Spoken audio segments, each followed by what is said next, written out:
CM Revanth Reddy గారు ఆ యొక్క కార్యక్రమాన్ని ప్రారంభించడం కోసం మా అక్కల్ని చెల్లెల్ని అమ్మల్ని అందరినీ కూడా ఇక్కడికి ఆహ్వానించడం జరిగింది.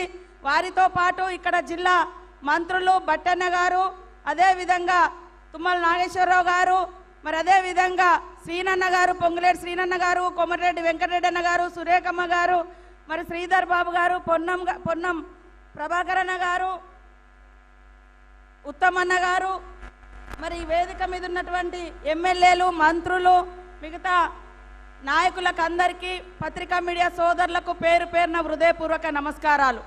పేదల కళ్ళల్లో ఆనందం చూడడమే ఈ యొక్క ప్రభుత్వ లక్ష్యం.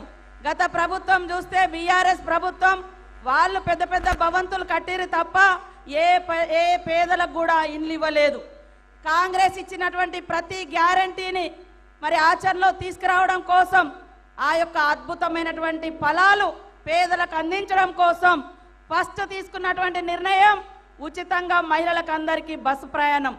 ఆ బస్సు ప్రయాణం మూలంగా ప్రతి ఇంట్లో మహిళ తన అవసరాలను తీర్చుకోవడం కోసం గతంలో టీఆర్ఎస్ ప్రభుత్వం పేదలెక్కే బస్సుల మీద విపరీతంగా రేట్లు పెంచింది. కానీ ఈనాటి ప్రభుత్వం ఉచితంగా ప్రతి ఇంట్లో మహిళలకు ఉచిత బస్సు ప్రయాణం ఇచ్చి 5-6 వేల రూపాయల భారాన్ని తగ్గించినటువంటి ప్రభుత్వం సీఎం రేవంత్ రెడ్డి గారి ప్రభుత్వం, కాంగ్రెస్ ప్రభుత్వం అని కూడా ఈ సందర్భంగా మా అక్కలకు గుర్తు చేస్తా ఉన్నాను. ఇవాళ వంటింటికి పోతే కన్నీళ్ళు వచ్చేది ఎవరికంటే, ఎంత మనం సమానత్వం అనుకున్నా ఖచ్చితంగా వంటకాడ ఇంకా మహిళలదే మరి పాత్ర కొనసాగుతుంది. ఆ యొక్క బాధను అర్థం చేసుకున్నటువంటి సోనియమ్మ ప్రభుత్వం, ఇందిరమ్మ రాజ్యంలో మరి సీఎం రేవంత్ రెడ్డి గారు మహిళల యొక్క కన్నీళ్లు తుడవాలని 500కే గ్యాస్ సిలిండర్ ఇవ్వబోతున్నాము, ఆల్రెడీ ప్రకటించినాం. మరి దాని మూలంగా కూడా మా అక్క చెల్లెళ్ళకి అందరికి కూడా ఎంతో ఊరటనిచ్చేటువంటి కార్యక్రమం.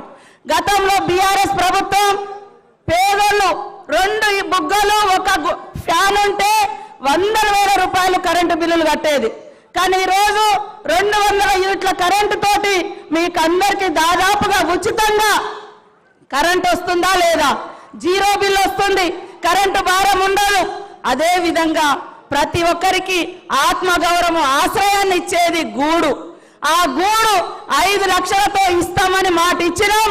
ఆ మాట నిలబెట్టుకుంటాం శ్రీరామచంద్రుని గారి యొక్క ఆలయంలో మీ అందరి సన్నిధిలో అని కూడా ఈ సందర్భంగా తెలియజేస్తూ, మా అక్కలు, అన్నలు, పెద్దలు, ప్రజలందరి యొక్క దీవెనలు ఇందిరమ్మ పాలన మీద మరి ఉండాలని కోరుకుంటూ, ప్రజా సంక్షేమమే ధ్యేయంగా ప్రజలను ఆర్థికంగా ఇబ్బందులు లేకుండా ఆ భారాన్ని కాంగ్రెస్ ప్రభుత్వం మోస్తూ ప్రజలకు అన్ని రకాల అనుకూలమైనటువంటి సౌకర్యాలు కల్పి